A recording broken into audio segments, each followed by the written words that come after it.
I see people joining. Good morning. Walida. Hi, how are you? I'm good. Good. Okay. I'll give people a few minutes. It just is now 12 o'clock. I hope everybody's having a good day so far. It's one of those days, right? Rainy and cloudy and Here in Chicago, it is. Kathy, is it rainy and cloudy by you? It's cloudy. It's supposed to rain, but it's, 70 some degrees. I'm in Tampa. yeah, well, okay. So, all right. Well, it's raining here and it's not 70 degrees. I can feel your empathy for me. I know it's so funny, but I will take today over the snow earlier this week. So Oh yeah. No, that was a winter throwback. It was. I'm hoping it was the last one. All right. So I think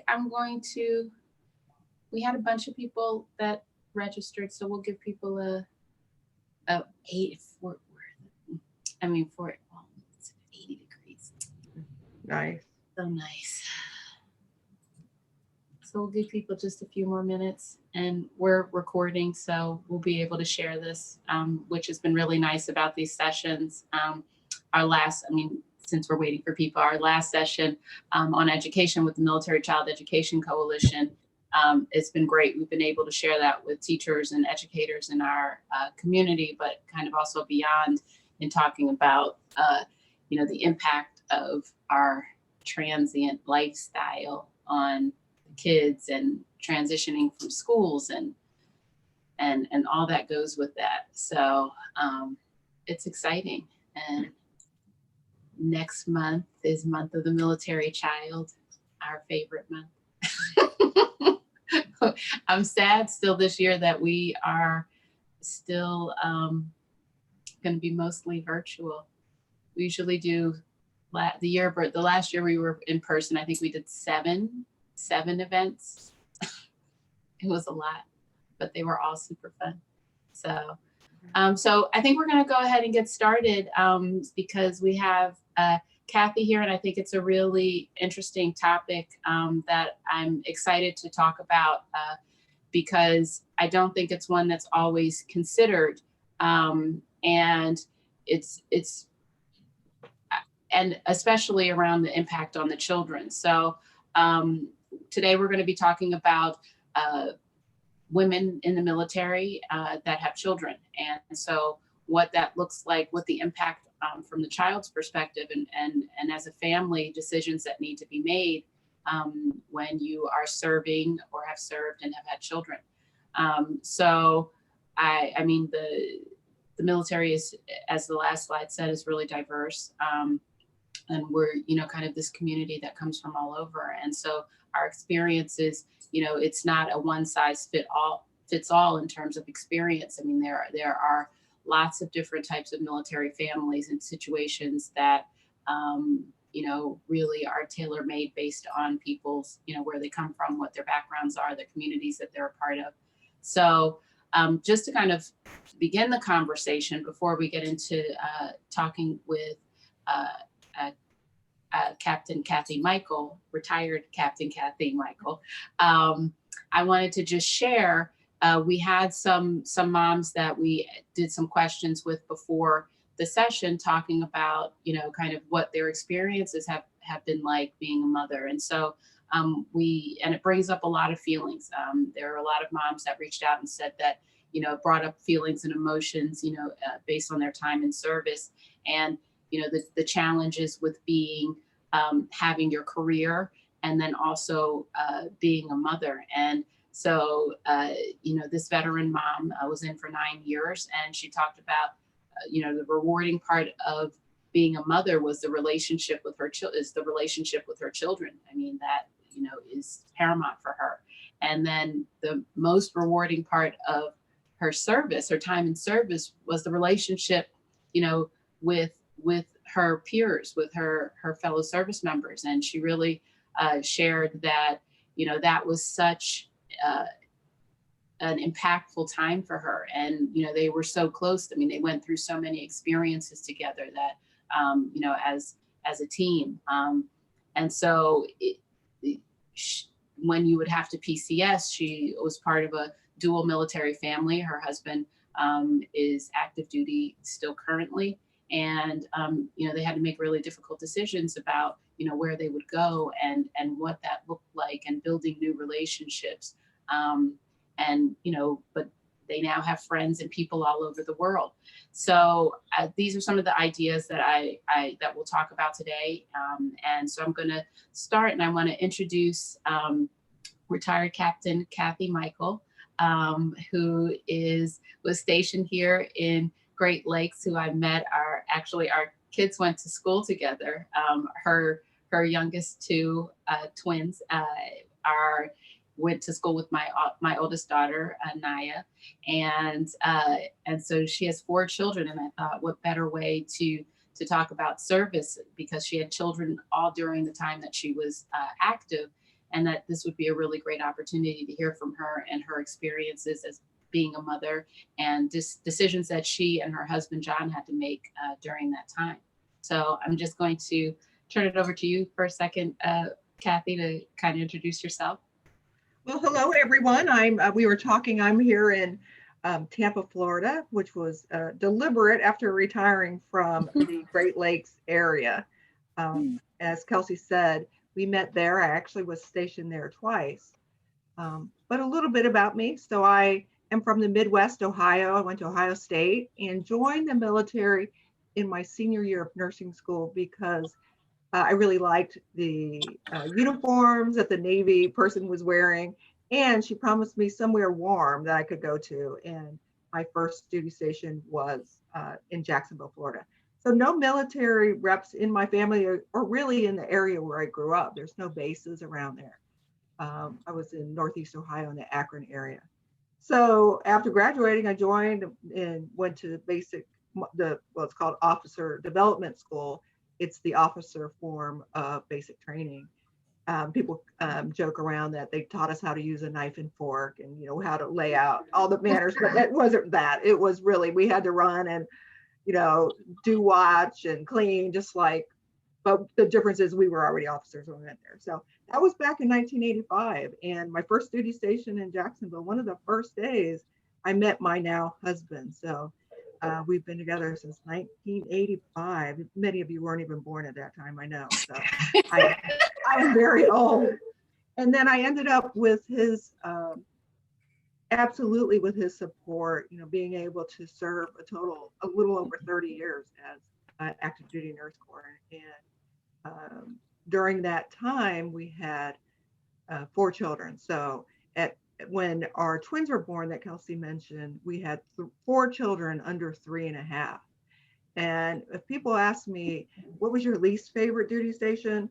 It's the Bremerton. So Bremerton, Washington, where I had the 4 children under 3.5. Not only because the weather's terrible there, but it was just, as you can imagine, the mothers out there, just how difficult it was to do anything. My husband worked in Seattle, so he had a very long ferry ride back and forth in the morning. So just to go to the commissary, say I needed milk, it was like a strategic logistic plan. And first of all, do I really need milk or can I substitute something else? That was the first question. And then I would have to put one of the twins, in a carrier, one in his actual carrier, put Griffin, who was 2 at the time, in the little seat in the cart, and then Parker, our daughter, who was 3, holding my hand. And the only thing that could fit in there would be like a gallon of milk. And I was like sweating and everything after that. So that's a little bit about me. I stayed in 30 years, again, with tremendous support from my husband, who, had the difficulty of starting over every time we went to a new duty station, but was the absolute rock to holding everything together, especially when I deployed. The twins were 5, and so 5, 7, and 8. And so, I had it much easier than he had it because I had, a safe place to sleep, 3 meals a day, and he was left home by himself with the 4 kids.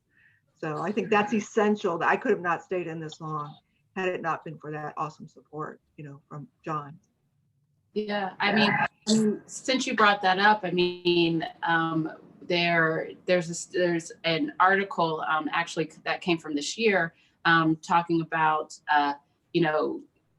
that female veterans that they cite that the separation, being separated from their children for long periods of time, is one of the reasons that they choose to end their service.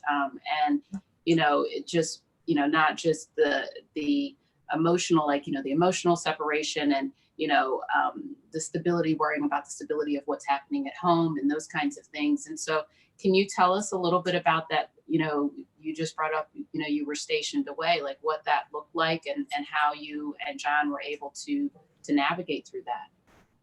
Well, to be honest, as a nurse, I had much fewer requirements to deploy. So unlike some of the other rates or other officer specialties, especially as a woman, because in the initial part of my career, women, weren't on ships, I'm way back, to all the restrictions that for women. So, and then my specialty in nursing was neonatal intensive care. So newborn babies who are sick or premature.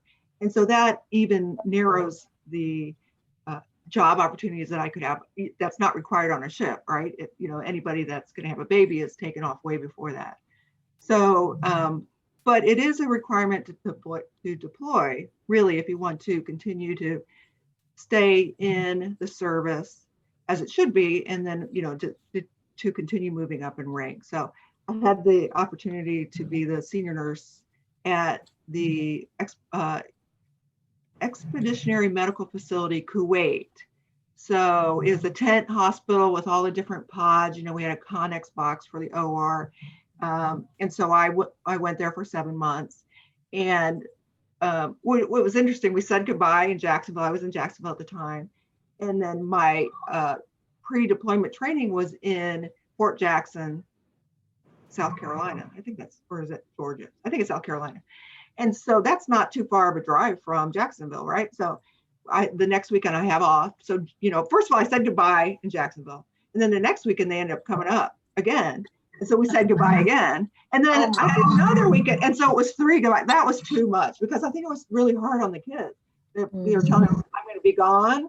But they seemed, it was just, I think if we had to do that all over, although it was great for me, I think it probably wasn't so good for the kids. So they were 5, 7, and 8. Well, yeah, and I always tell this story. I told the twins that when I left, well, I told everybody, now I'm going to be gone for 7 months. While I'm gone, nobody can grow, nobody can get older, nobody can do all this stuff.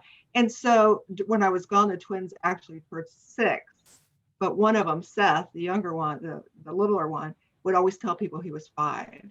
And they would ask my husband, how I thought they were twins. Ethan says he's 6 and Seth says he's 5. And it was because he really took that to heart. And as soon as I got off the plane, when I returned in August, he said, Mommy, I'm 6, Mommy, I'm 6. So the other thing I wanted to say is that you mentioned earlier about the difficulties in transitioning schools. I was in the service about 12 years before we had our first baby. So a little bit higher in rank and better schedule, more stable finances. And I think that really helped, to be able to support the kids in their needs, because I wasn't always rotating nights to PMs to days like I did when I first joined the Nurse Corps. I was on a Monday through Friday schedule. And I saw some of my coworkers with children struggling, with having little kids and having to rotate the schedules and constantly find childcare if they didn't have it already, like for the night shift. That's a very difficult time to cover. And it's very expensive to have, a babysitter or a different place that would, keep your child later than the normal Monday through Friday, 8 to 5 hours. So, wow. Sorry, but while deployed, we talked about it again. I would not have said goodbye so many times, but I was able to, because Kuwait, although considered a combat zone, was very safe and isolated. It wasn't like I was in Afghanistan or Iraq. I was able to call home fairly frequently and talk with them and just catch up to see how everybody was doing. Yeah, I mean, to that point, I mean, I think that that's such a big challenge, and why a lot of women choose to exit the military. There's some information. I mean, Meryl, who really lays out a lot of the of what we do here in these foundation sessions. I mean, she was doing the research on this, and there just is not a ton of research around, what military women in the military that have children. And some of the information says that it is a rarity, like there aren't as many moms in the military. And Kathy and I were talking before this, and it's almost surprising because we know quite a few that are moms, active duty and are moms. And what sometimes we're in our talks, I mean, there's not a ton of data or information readily available, because I mean, Meryl did do her, she scours, but we were thinking that, a lot of women have to make, like, as that first veteran that I was referencing earlier on in this conversation, that, you have to make a difficult decision on exiting the military, once you maybe start having children, because just like you're saying, Kathy, I mean, if you're working schedules that are unpredictable, if you have to have childcare that can sometimes really be financially such a huge burden, and a lot of women, especially if they're single mothers, what do we do with that, and how do they balance the two, and so we also have on the call, I know I saw Walida, who works with women veterans. She's with the Multi-Faith Veterans Initiative, and over the last year especially have done a lot of work around women veterans. And hi, Walida. And I just want to include you in the conversation, because I know that, not to put you on the spot, but I know that, a lot of the work around women veterans, I know you do work with a lot of women veterans of color, and the obstacles, some of the major obstacles that they face are, in being able to, how they navigate while being moms. Yeah, I mean, I think that when you think about the whole issue of motherhood, and that's specific to women veterans or military moms, it really mimics what happens in the general women's population. So when we talk about childcare, as an example, we know across the board that childcare is a really huge issue. When we think in terms of how you navigate the employment spaces, right? When you're talking about equity issues around women, military does not get a pass on that, right? And so all of those issues are still incumbent and framed within the military. And what's interesting that you also reference is when it comes to women that are connected to the military, they don't have as much research. So when we started looking at issues for women veterans, we started with trying to just really talk to women veterans about and getting a handle on, well, what are really some of these core issues, right?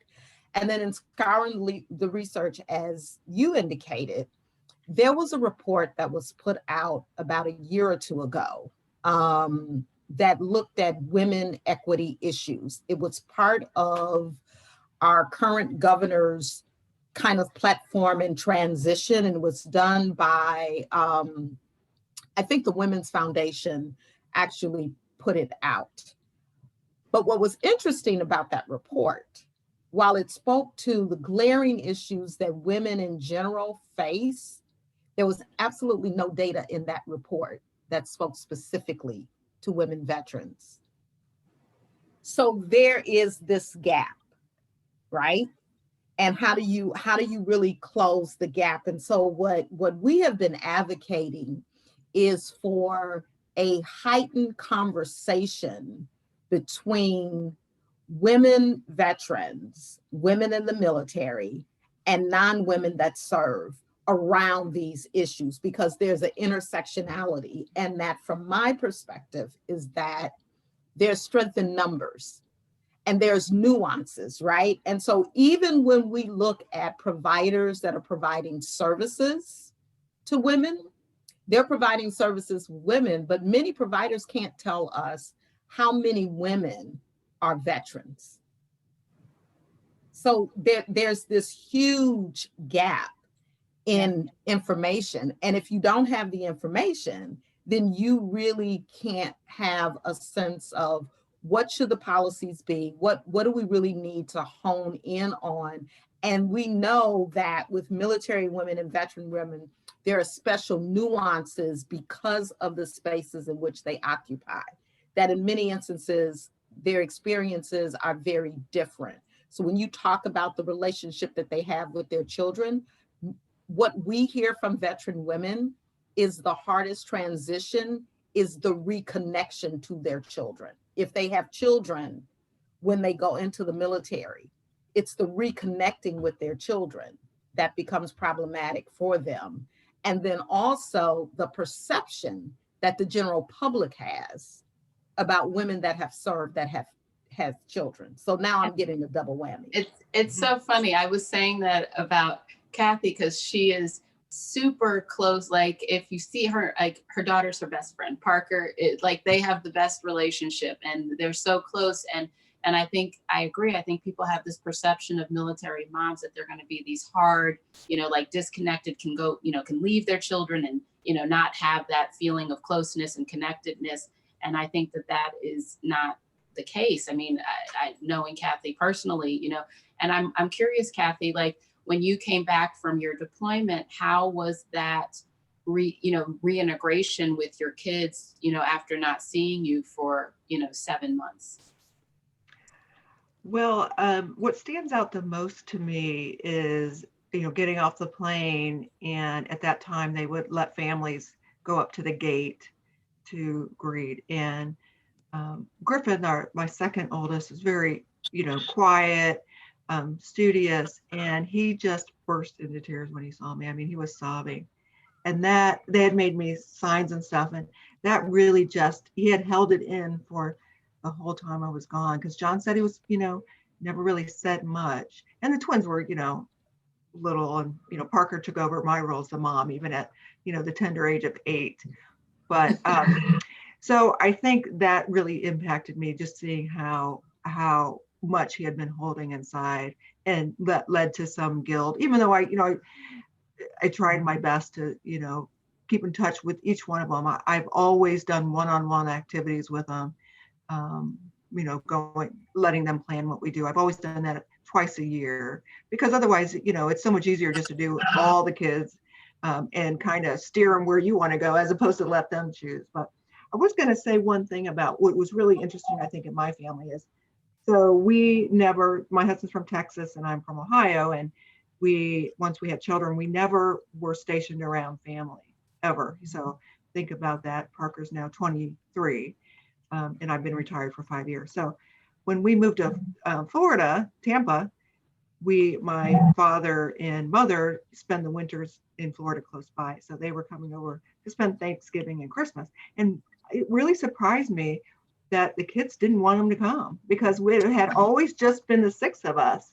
Yeah, they were like, oh, it's going to be so weird. We're going to have somebody else here, because that's all we knew. We celebrated just the 6 of us always for all the major holidays. And, it was fine after that. But I was like, wow, we really do have this just cohesive group, because we've had to move so many times. And, we were at Great Lakes, went to DC, and then I had the opportunity to go other places. But because of the kids and their high school age and stuff, deliberately took reassignment back at Great Lakes for them. So up to that point, I never had to, it was never an issue that I had to choose my duty station based on the kids. But at that point in their life, it's something that I had to do. And it was absolutely fine. I love Great Lakes myself, but that was the first time that I had gone back to the same duty station. And it was just because of the kids, because they had friendships and they went to the same school. knew the environment. And, the older they get, the harder it is for them to adjust. And I think I mean, you bring up the point that I think that gets missed sometimes is that the service member, we focus a lot of things that happen in the veteran space or the military space is focused on the service member or the veteran and in a bubble, sometimes failing to really recognize that the service member a lot of times will make decisions based on their families, so whether to go to a certain duty station, whether to even stay in the military, because if it's not going to be conducive for their family, it may not be the best decision any longer. And so I think that, it does a disservice when systems don't consider the family as a unit. Because just as you're saying, I mean, you're moving. I mean, I don't know how many times did you guys move? I mean, a ton, I feel like. Yes, a ton of times, every 2 to 3 years. The longest we were ever stationed somewhere was in Pensacola, and that was about 5 years. Otherwise, it was 2 to 3 years. Yeah, I mean, and so, your unit, I mean, you make those considerations, and I agree, as they get older, it becomes that much more difficult because they're establishing, the kids are establishing relationships with people. They are, building some stability in their communities, within school and stuff like that. So something else that you said, in thinking about, and I don't know that people think of this also, is that the family care plan.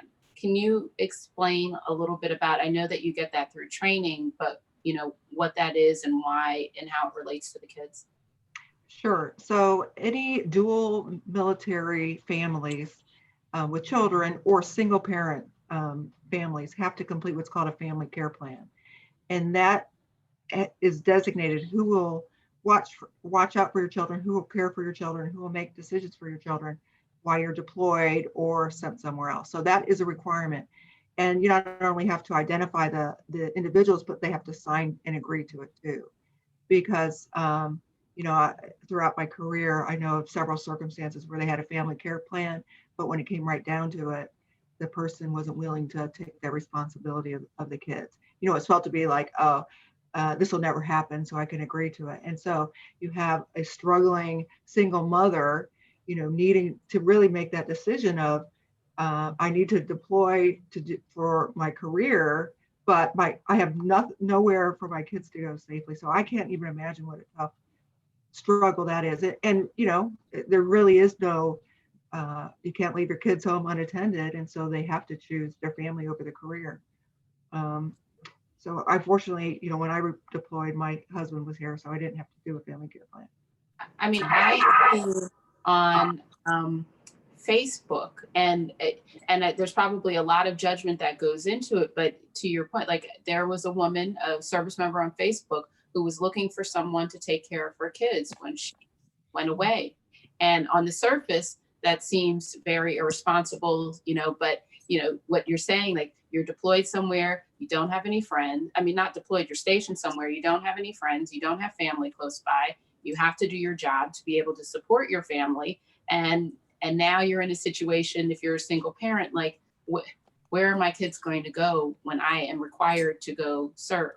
And she was, I mean, that has to be in that situation, a really desperate situation, to go on to a Facebook community. And again, I'm sure there would be judgment of, how could you do that? But, I don't think that it's taken lightly by women. I mean, I think the choice to be of service, is really an important one for a lot of, for people that join. And so that can't be an easy situation. The other thing that you see is pretty frequent are, especially in dual military families, is one of them will take orders somewhere else. So the geo bacheloring is what they call, just so the kids can stay in that stable school system with their friends and stuff. And sometimes that's looked down upon too. Like, what do you mean you're leaving your kids, for 2 years and you'll fly home every once in a while? But it's really concentrated on the family and the being able to support the success of the kids. I was going to mention something else. There are two more things, if I can. I don't want to take over the whole conversation, of course. But, one thing that I think impacted our family when we so all my kids went to at least 2 high schools, right? Either in Washington, D.C. or Highland Park in Carmel. So Griffin, who is very smart, kid, he's a National Merit Scholar, meaning he actually got a scholarship from it. He went to Carmel in Mundelein for 3 years. His first year, he went to a high school in Washington. And even though he had the best grades, the best scores, perfect this and that, he wasn't eligible to be valedictorian or salutatorian because he had not attended Carmel for 4 years. So I thought, how is that fair? He's a military child. Of course, and so those are certain things that people don't think about too, is because they're moving around. What comes naturally to non-military kids is not, available to military kids. And then one other thing I was going to point out, it's the other thing to consider is for women service members, there is a unspoken inherent bias against us, because I don't know how many times, not that this is a, deriding or anything, spouses, but you're always assumed to be the military spouse, right? The dependent woman. So many times you are, I've asked, what's your husband's social security number? What's your, all this other stuff, because there's still this lack of realization that almost 20% of service, depending on, the service and your rank or rate, are women, but it's always just assumed that, you're your husband is the spouse that's active duty. So and sometimes I'd play around with them. I'd say, well, why do you need my husband? Just to prove the point. But anyways. But what you're saying, the reason that we're doing this conversation series is that all of these things are interwoven, right? So the last session that we did was on education with MSEC, and then the time before that was was caregivers, military children, talking about, so the Elizabeth Dole Foundation has a whole military caregivers, hidden heroes, and they really within the last year or a little over a year have been thinking about how children play a role in that caregiving scenario. And so all of these pieces, they really are woven together and really should be treated, when you're thinking about the holistic implications of military kids. And so like next month, it's month of military child, but in the next couple months, we're going to be doing one on special needs, military children with special needs. So that again, if you are a military mom and you have a child with special needs, that adds another layer onto what you have to consider, when navigating either being able to stay in or the care that needs to help to come within the family to help that situation. And there needs to be more conversation, as Walida was saying, that the research around it, there's strength in numbers. And I feel like the more that we talk about these issues and topics, and from our perspective, it's always going to be from the child's point of view, and what that means. I feel like your children have grown up because military was such a part of their growing up. They have a lot of resilience instilled within them, and really have. I think that you've done a really wonderful job at giving them the resources to see the positive. The adventure in the journey. But again, that's not everybody always their situation. And especially on the veteran side, we had a mom at our last conversation around education, and she was saying that she became a veteran and she has 3 children. She made the decision to get out, and she has so much trouble finding resources for her kids. If we have one of our panelists from our discussion around families was talking about her experience with military sexual trauma and, some of the mental health challenges that she faced as a result of her time in service. And then, but what does that mean for her child that's going through those experiences that she's had to face? And so she did such a wonderful job at providing counseling. So her son has counseling kind of as a preventative measure, as opposed to, that he's, showing signs of kind of any distress. But she recognized because of her, distress that she needed to find support.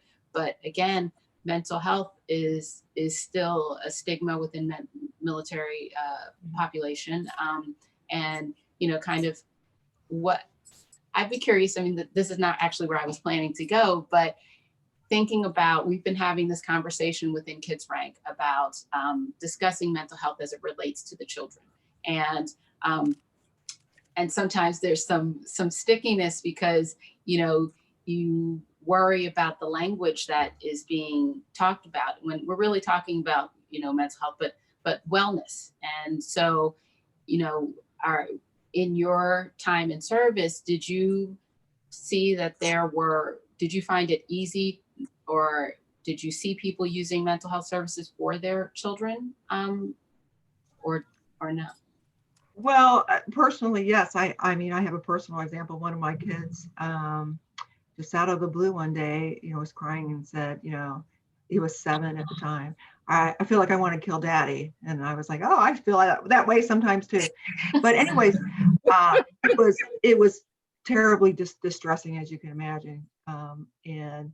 But being stationed at the hospital, I, had the resources and knew who to go to and where to go to. And even I found it frustrating on, getting a provider quickly in to be able to see him, and, required medication and stuff. So that's one thing. I think it's such a hard process. It's even hard sometimes when you're internal. So I can't even imagine how hard it is for, spouses and active duty women to try to get the interventions that they know are needed for their child when they don't even have that, first person to call to get a point of contact to go from there. So I think, as we know, the services for children when you're active duty could use a lot of bolstering, but for those that get out as veterans, there's nothing for them. I mean, I can't think of any, and that's really the concerning. I mean, they've had to get out for various reasons or wanted to. Their finances are probably affected, and anything that was available to the child before are no longer available. Yeah, can I just add to that? When it comes to mental health services for children, particularly as you mentioned in terms of veteran children, it is incredibly challenging. I mean, it's challenging across the board. When you think about those children that come out of military families, it's even more complex. The reality is that most therapists have little to no experience working with the military population, right? So I know in my own situation, my granddaughters who have, been in and out of therapy, and we're having a situation right now with my oldest granddaughter, who's a sophomore at Penn State, where we actually had to go and get her. She had been engaged with the college counseling department. Now, I'm a psychologist by background. College does a wonderful job when it comes to helping students navigate the pressures of that environment. But if you come in with complex anxiety, trauma issues, and you layer military experiences on top of that, they are ill-equipped to deal with that, right? And they do more harm than good. But trying to get them connected to a mental health intervention where people really kind of understand this military culture that they come out and how that contributes to what it is that they're carrying, it's like trying to find a needle in a haystack. And unfortunately, because of the way that the system is set up, mothers who are trying to get care for their services that are veteran, the VA is of no service because they don't provide services for them, right? So again, it's how do we kind of bridge this gap and work with mental health institutions where we're really looking at provider training around this particular population, because there's nuances, and that's not happening right now. Yeah. And I mean, Kathy, it's so interesting that you on the inside, as working in the healthcare, being a nurse in the hospital, that it still was difficult for you to find those resources that were needed. And I mean, that's really, it speaks to why we need more information and more, kind of spotlights on where kids and where families can find these resources for their kids. So the training, development, I mean, this is really the purpose of these conversations, is to think about, like, what are the scenarios, what are the situations, where are there gaps, and then where can we partner with other organizations, trainers, and get resources that are needed.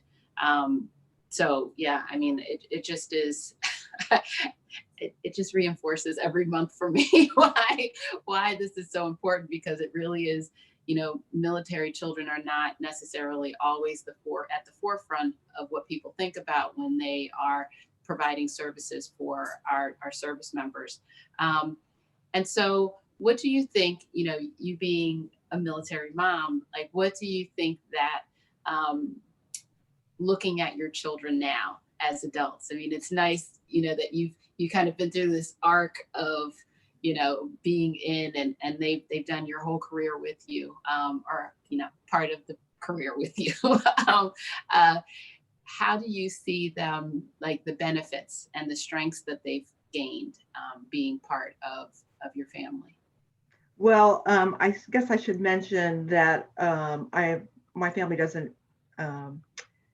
isn't normal either, because all four of them, of the four kids, none are going into the military. And I know you don't fit the statistic of the 50%. I know, and when I never pushed them to join, again, I just sort of joined as a lark. But I think that what they got out of it is, as we saw on the slide earlier, that the nine-year Navy vet said that they have friends everywhere. Parker can virtually travel the world and has somebody that she could hook up with, and it forces them to get out of their shell. And if you're changing school every 2 to 3 years, you have to not only catch up or wherever they're from or they're at in their school, but also make some new friends. So it's taught those skills of being able to survive in varying situations and to prosper. The older two have graduated. Parker's a teacher in Indianapolis, high school teacher. She's 23, and Griffin is 22, works for Capital One. So I'm legally required to ask you what's in your wallet. No. And the twins are both sophomores in college, and doing very well there too. So I think it's just taught them, that you have to get out of your shell, and it helps them be successful and to have networking, which is only going to help them further along in their life.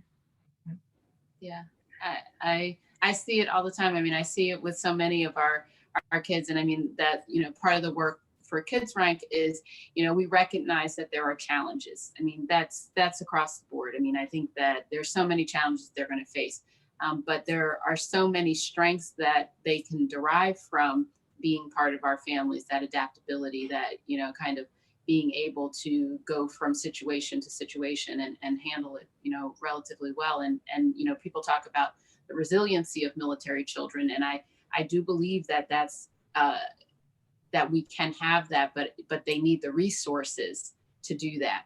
They need that support, those support systems. It's not an automatic that kids are going to be resilient.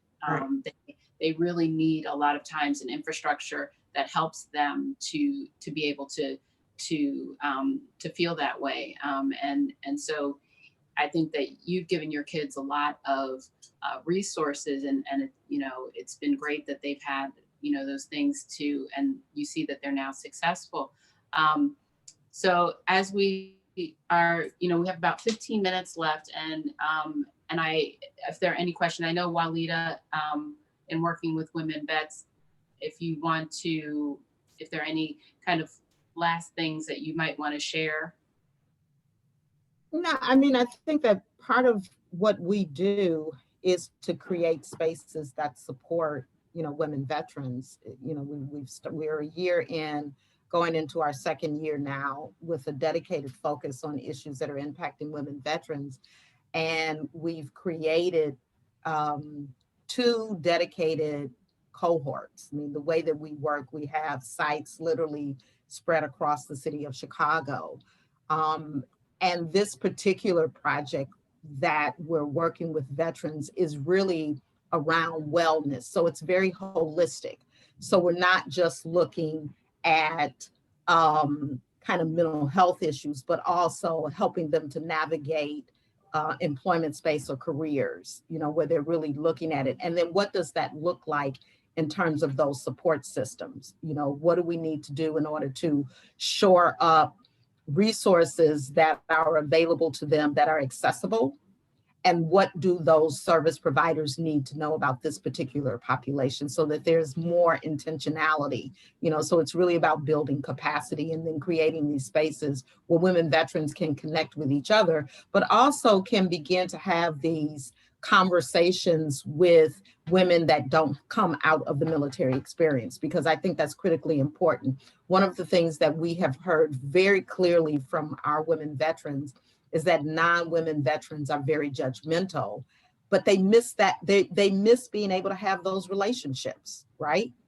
So how do we kind of create this space where women can support each other irrespective of the individual spaces that you've experienced? Because there's some universal experience that we all share as women. Yeah, absolutely. And so, Kathy, I want to ask, I guess, one kind of final question. From your perspective, what would you want civilians kind of to know, from your perspective as a veteran, about supporting your kids, supporting children? Like, what would you feel and would want to know them to understand about best ways of supporting your children when you were transitioning in and out of communities? Well, to be honest, Kelsey, I think that your organization, Kids Rank, has hit it right on the mark to really bring attention to the different things that military children experience that many don't think about. So first is just the awareness, because like we talked earlier, there are many assumptions, I guess, made about what military families are like, disconnected. You can just go off to deployment and back, and it doesn't affect the family. So Kids Rank has really filled that space too, to start the conversation on how service impacts the family and children. So I think continuing what you're doing and getting the word out, and all the wonderful, little pockets you have your hands in, as well as all the great activities you do with the military children themselves, going to Farms for Vets, and not only helping other agencies or disadvantaged, but also what you've started with the cookie program and the entrepreneurs. I think you've kind of hit so many different pockets that is so important. And we were just so fortunate enough to be there in Great Lakes when you were starting all this. So my children got the benefits of what you and your organization are doing with Kids Rank, and I just can't thank you enough for that. I don't know how you've done so much as you've done with by yourself to begin with, and now with your small staff that you're doing. So thank you so much. I only think that Kids Rank is going to continue to influence and benefit service members and their family with all that you're doing. So thank you for what you do. Thank you so much. So, I mean, we have a few more minutes of time left, and I don't know if there are any questions, but we can wrap up early. Or I can talk. I can always talk. Well, I'll share that. How about I share a little bit about what we have coming up for Month of the Military Child. So next month, we would love to have you join us. We're going to kick off Month of the Military Child April 1st with our special guest will be Sesame Street and our Sesame Workshop. And they're going to be talking about resources that they have for military families as well as providers, because just as we were having in this conversation here, you know, providers are not necessarily educated around how to best support military families. And so what Sesame has done is put together some really great information to support those providers in that awareness and gaining, you know, better understanding. And so they'll be with us on April 1st, which is very exciting. And then on April 8th, we're going to actually do 3 foundations conversations in the month of April because we're celebrating military kids. And so our second session will be on April 8th, and it's going to be with the USO of Illinois. Or USO Illinois.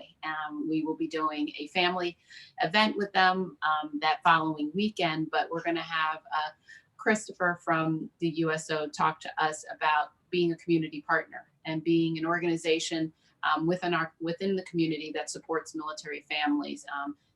USO Illinois has been knocking it out of the park, like rock star virtual programming over this last year. They've been doing so much really great stuff for military kids and families during the pandemic in terms of programming. So we're really excited to partner with them. We're doing for the 3rd year, we're partnering with them to do a amazing family adventure is what we're calling it. And so that should be fun, and that's open to our military families. Thank you. In the chat, is the link to our Kids Rank page, which is all about military, all the stuff that we're doing during Month of the Military Child. And then on April 15th, I'm super excited. We're going to have a panel of military children. And it will be from Vietnam era through current military children talking about their experiences and how different that looks. So you figure in Vietnam, my dad is a Vietnam vet. And I don't actually know a whole lot about his time in service because at that time it was not a positive thing to be in the service. And so what does that mean for children who during that time? So we will have 4 panelists that will be giving their kind of input and sharing their experiences as military children throughout time. And then we have our 5K, which is our virtual 5K. So through the week of April 10th through the 17th, we're doing a virtual 5K just so that people can get out and get moving. And you can do it as a team. You can challenge each other. We like a little competition. So to get out there and move any way you want. Bike it, run it, walk it, skate it, however you want to move. We're happy for you just to participate with us. And I'm actually super excited. We're doing a collaborative with our families locally. We're doing a collaborative art project. They're going to be doing our fantastic committee, our task force, our Month of the Military Child task force put together this art project that's amazing. Thank you to Amber. We're having a huge Kids Rank sign made that the military kids in our community are going to help us piece together. So they're going to all paint individual pieces and we'll put it all together to have one big Kids Rank sign, which will be really cool. And then the last thing that I'll bring up, and it kind of goes into this, what we're talking about, these transitions that kids experience going from community to community. We started a couple years ago putting together welcome and farewell kits. So as kids come into communities, it's not always when school starts, there's not always a lot of fanfare. And the same when it's time for them to PCS, permanent change of station, when they move, they will leave a community and sometimes not get any kind of recognition for that move. You'll say, oh, where did Bobby go? Oh, he's gone. I mean, and he's gone without any kind of notice. And so our welcome and farewell kits are really an intentional way to welcome military children into the community, but also to say farewell, that we've seen you, we recognize you, we're so grateful that you were part of our community. And so our welcome and farewell kits, we're collecting items now. We have a wish list on Amazon, which is really great. And we'll be able to do some, to be able to give them to schools. So we give them to local schools or our housing communities, so that when they have kids that come in and out of their communities, make sure that they are intentional about saying welcoming or seeing them off. So those are just some of the things that we have coming up in April, because we love to do with the kids. And wait, there was a question here. Is part of the career planning when active duty considering planning? It's part of career planning. Oh, career planning, yes. So Kathy asked, is part of career planning when active duty is considering family planning? Yeah, I mean, I think that Kathy would say, I mean, you know, the consideration, I mean, Kathy, you can come off mute if you want, but how I'm understanding that question, you know, you think about what, as a service member, you know, your advancement. And so, you know, where your station really impacts, you know, what's your advancement like. So my ex-husband always did arduous duties. So he always were at duty stations that were difficult. You know, not everybody might want to go to, but were really great for his career. So teaching boot camp, you know, is really great advancement for your career. And so but it's hard on the family. And so, you know, sometimes you have to make choice, you know, they don't always align, you know, so somewhere that might be great for your family might not be a great place to go for your advancement of your career. Is that right, Kathy? Yes, and the military has done some really good things in the last decade to allow for families and a career. For example, probably back in, I want to say 2000s, they extended the waiver for deployments for new moms who are breastfeeding to up to a year, because all the science, of course, says that it's best for the baby to breastfeed for a year. And they've extended your convalescent leave after having a child from 6 weeks to, I want to say it's 18 weeks now. You know, so they really have taken into consideration the new mom effect on the family. And as you can imagine, you know, I was mentioned yesterday, 4 under 3.5. I had twins and I was on bed rest for 7 weeks with them. And then as soon as they were born, the clock starts, and 6 weeks you're back at work. And so that when that came out, extending it, I couldn't help but feel like, oh my gosh, so there would probably be so many more women who would have stayed in had they not had to deploy within, you know, 6 weeks of giving birth. You know, they could breastfeed, commit to that year for breastfeeding, and get that extra time, you know, to bond with the child before you have to put them into childcare, which is, you know, expensive and fraught with, you know, illnesses and all that other stuff. So I think that the agency themselves is really trying to do as much as they can, you know, to recognize how important it is to support the career of a new mom and the family. Well, that's so great to know. And Kathy, I hope the other Kathy, I hope that answers your question or closely gets to what you were asking. So we are going to wrap up. I want to really thank Kathy Michael and Walida Bennett for joining us today and taking the time to talk about this topic. And as I've said on previous ones, this is really just the beginning of a conversation. We wanted to kind of open it up and kind of talk about topics in when this year is over or coming to a close for us. We'll be evaluating and going back and looking at all of our sessions to kind of pull out information that is relevant and see how we can move the needle forward in continuing the conversation, finding out where there are resources.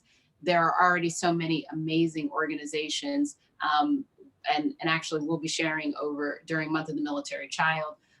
There's a coalition of other military child serving organizations that are doing outstanding work. I've mentioned MSEC or National Family Members Associate or National Military Family Association, NMFA acronyms.